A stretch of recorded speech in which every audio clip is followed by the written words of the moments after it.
আসসালামু আলাইকুম, welcome back to my channel. আমার আজকের রেসিপি মুগলাই পরোটা। বাংলাদেশি হোটেল অথবা রেস্টুরেন্টগুলোতে ঠিক যেভাবে মুগলাই পরোটাটা তৈরি করে, আজকে ঠিক আমি সেরকমভাবেই খাস্তা মুচমুচে মুগলাই পরোটা তৈরি করে দেখাবো, আর অনেক সহজভাবে। যে কেউ এই পরোটাটা তৈরি করতে পারবে আমার রেসিপি যদি প্রথম থেকে শেষ পর্যন্ত দেখে। তো চলুন কিভাবে মুগলাই পরোটা রেসিপিটা তৈরি করতে হয় দেখে নিই। প্রথমেই একটা বোলের মধ্যে নিয়ে নিচ্ছি 2 কাপ পরিমাণ ময়দা। চাইলে এখানে আটা নেওয়া যাবে, তবে ময়দা নিলে রেজাল্ট বেশি ভালো আসে। এখন এর ভিতরে দিয়ে দিচ্ছি স্বাদমতো লবণ। আমি এখানে হাফ চা চামচের মতো লবণ দিয়েছি, আপনারা আপনাদের স্বাদমতো দিয়ে নেবেন। তারপর এখানে সয়াবিন তেল দিয়ে দিচ্ছি 4 টেবিল চামচের মতো। 2 কাপ ময়দার জন্য 4 টেবিল চামচ পরিমাণ তেল এখানে প্রয়োজন হবে। এখন খুব ভালোভাবে মাখিয়ে নিচ্ছি, ময়দার সাথে তেলটাকে খুব ভালোভাবে মিশিয়ে নিতে হবে। তো যখন খুব ভালোভাবে মেশানো হয়ে যাবে, ময়দাটা ভেজা ব্রেড ক্রাম্বসের মতো হয়ে যাবে, আর এইভাবে মুট করলে সুন্দর মুট বেঁধে যাবে, তখন বুঝতে হবে যে মাখানোটা পারফেক্ট হয়েছে। এখন এর ভিতরে আমি একটু একটু করে নরমাল পানি দিয়ে একটা ডো তৈরি করে নিব। পানিটা একবারে দেওয়া যাবে না, একটু একটু করেই দিতে হবে। ডোটা এমনভাবে তৈরি করতে হবে যে খুব বেশি শক্ত আবার খুব বেশি নরম হবে না। যখন এরকম একটা পর্যায়ে ডোটা আসবে, তখন 3 থেকে 4 মিনিটের মতো খুব ভালোভাবে মথে নিতে হবে। যত ভালোভাবে মথা হবে ততই কিন্তু এই পরোটাটা খেতে বেশি ভালো লাগবে। তো আমার ডোটা তৈরি হয়ে গিয়েছে, আমি এর উপরে সামান্য একটু তেল লাগিয়ে নিচ্ছি, এতে করে ডোটা ড্রাই হয়ে যাবে না। এখন আপনারা চাইলে এর উপরে একটা ভেজা তাওয়াল দিয়ে এই ডোটা ঢেকে রাখতে পারেন। আমি এর উপরে একটা প্লেট দিয়ে ঢেকে রাখছি 10 থেকে 15 মিনিটের জন্য।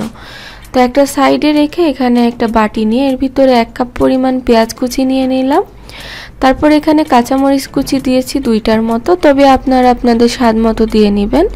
ধনিয়ার পাতা কুচি দিয়েছি 2 টেবিল চামচ পরিমাণ, আর এখানে লবণ দিলাম স্বাদ মতো। আমি এখানে হাফ চা চামচের মতো লবণ দিয়েছি। তারপর এখানে দিলাম চাট মশলা হাফ চা চামচ পরিমাণ। এখন এই সব উপকরণগুলোকে খুব ভালোভাবে কষলিয়ে মেখে নিচ্ছি, যতক্ষণ না পেঁয়াজগুলো থেকে পানি বের হয়ে আসে। তো আমারটা খুব ভালোভাবে মাখানো হয়ে গিয়েছে। আমি এর ভিতরে দিয়ে দিচ্ছি 2টা ডিম।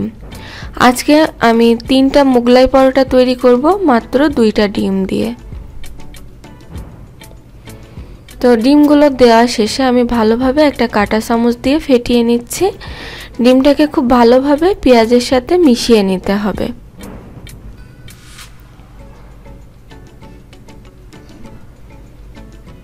তো আমারটা মেশানো হয়ে গিয়েছে, আমি একটা সাইডে রেখে দিচ্ছি। আর এদিকে 10 থেকে 15 মিনিটের জন্য যে ডোটা রেস্টে রেখেছিলাম সেটা কিন্তু এখন রেডি। আর এই ডোটা তৈরি করতে আমার 1 কাপের ভিতর থেকে 1/4 কাপ পানি কম লেগেছে, আপনাদের কিন্তু কম বা বেশি লাগতে পারে। আর এই ডোটা এমনভাবে তৈরি করতে হবে, নর্মালি আমরা পরোটার ডো যেমনভাবে তৈরি করি ঠিক তেমনভাবে। আমি এখানে 3টা পরোটা তৈরি করব, তাই 3টা লেচি কেটে নিচ্ছি। আপনারা আপনাদের পছন্দ মতো যে কয়টা খুশি সে কয়টা কেটে নিতে পারেন। এখন এখান থেকে একটা লেচি নিয়ে বাকি 2টা লেচি আবারও ঢেকে রেখেছি যেন ড্রাই না হয়ে যায়।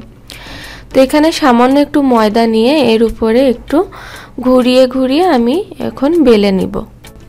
এই রুটিটা আমাদের বেশ বড় করেই বেলতে হবে, আবার অনেক বেশি যে পাতলা করতে হবে ঠিক তা না। এটাকে বড় করে নরমালি আমরা যেমন রুটি তৈরি করি ওরকম পাতলা করে তৈরি করে নিতে হবে। তো আমি একটা বড় রুটি তৈরি করে নিয়েছি, দেখতেই পাচ্ছেন, আর পুরুত্বটা আপনাদেরকে দেখিয়ে দিলাম। এখন এই রুটিটার মাঝ বরাবর আমরা যে ডিমের মিশ্রণটা তৈরি করে রেখেছিলাম এখান থেকে 2 থেকে 3 টেবিল চামচের মতো ডিমের মিশ্রণ দিয়ে দিচ্ছি।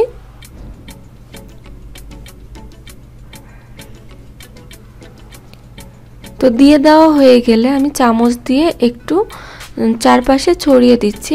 অনেক বেশি ছড়িয়ে নেওয়া যাবে না, চারপাশে কিন্তু জায়গাটা ফাঁকা রাখতে হবে। তো কিছুটা ছড়িয়ে নেওয়ার পরে এবারে ভাঁজ করার পালা। আর আমি কিভাবে ভাঁজ করছি একটু দেখে বুঝে নিতে হবে। একটা ভাঁজ দেওয়ার পরে আমি ডিমের মিশ্রণ দিয়েই আমি এখানে লাগিয়ে নিচ্ছি। এতে করে আটার একটা কাজ করবে, আমি যখন আরেকটা ভাঁজ দিব সুন্দরভাবে লেগে যাবে। এখানে এক্সট্রা করে আর পানি দেওয়ার কোনো দরকার হবে না, এজন্য আমি এখানে ডিম দিয়ে নিচ্ছি। তো এইভাবে আরেকটা সাইড আটকিয়ে দিলাম। এভাবে আটকিয়ে নিলে তেলে ভাজার সময় কিন্তু ডিমটা বের হয়ে যাওয়ার আর কোনো ভয় থাকে না। তো সুন্দরভাবে আমার ভাঁজটা দেওয়া হয়ে গিয়েছে, ভালো করে লক্ষ্য করলে আপনারা বুঝতে পারবেন। ভাঁজ দেওয়া হয়ে গেলে এবার খুব সাবধানে এই পরোটাটাকে হাতে তুলে নিতে হবে। তো এখন আমি চুলায় চলে এসেছি। চুলায় একটা প্যান বসিয়ে আমি আগে থেকে তেল গরম করে নিয়েছি। তেলটা অতিরিক্ত গরম করা যাবে না, মিডিয়াম আছে তেলটা গরম করে আমি পরোটাটা ছেড়ে দিয়েছি। যে দিকটা ভাঁজ দিয়েছিলাম ওই দিকটা নিচের সাইডে দিয়েছি, এতে করে আর ভাঁজটা খুলে যাবে না। আর উপর থেকে আমি চামচ দিয়ে গরম তেলটা একটু উপরে উঠিয়ে দিচ্ছি।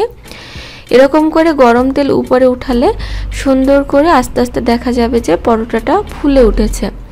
এভাবে করে তেল দিলে পরোটাটা অনেক বেশি ফুলে ওঠে, অনেক বেশি ফ্লাফি হয়।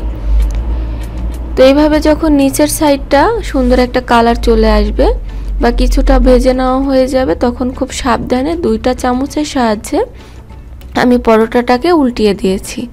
এটা কোনোভাবেই একটা চামচের সাহায্যে উল্টানো যাবে না, তাহলে কিন্তু তেল ছুটে আসবে। দুইটা চামচের সাহায্যে এই পরোটাটাকে উল্টিয়ে নিতে হবে। তো এইভাবে উল্টিয়ে পাল্টিয়ে চুলার আঁচটা কমিয়ে এই পরোটাকে ভেজে মুচমুচে করে গোল্ডেন কালার করে ভেজে নিতে হবে। তো আমি আবারও উল্টিয়ে দিয়েছি। তো দেখতেই পাচ্ছেন কত সুন্দর একটা পরোটায় কালার এসেছে। আর এটা কিন্তু একটু সময় ধরেই ভেজে নিতে হবে, না হলে মুচমুচে হবে না আর ভিতর থেকে কাঁচা থেকে যাবে। তো আমার হয়ে গিয়েছে আর আমি বাকিগুলো একইভাবে ভেজে নিয়েছি। দেখতেই পাচ্ছেন পরোটাগুলো কতটা লোভনীয় হয়েছে। আমার কাছে মনে হয় বাইরে থেকে কিনলেও পরোটাগুলো এত মজার হয় না যতটা না বাসায় তৈরি করলে হয়। তো দেখতেই পাচ্ছেন, এখন আমি আপনাদেরকে একটা কেটে দেখিয়ে দিচ্ছি। তো আপনারা আমার এই রেসিপি ফলো করে প্রথম থেকে শেষ পর্যন্ত দেখলে আপনারা কিন্তু আমার মতো এরকম পারফেক্ট মোগলাই পরোটা বাসায় তৈরি করতে পারবেন। বেশি দাম দিয়ে আর বাইরে থেকে কিনে নিয়ে আসতে হবে না। আপনারা অবশ্যই রেসিপিটা বাসায় ট্রাই করবেন আর আমাকে কমেন্ট করে জানাবেন যে কেমন হলো। আর এরকমই সহজ এবং নতুন নতুন রেসিপি পেতে আমার চ্যানেলটি সাবস্ক্রাইব করে আমার পাশেই থাকবেন।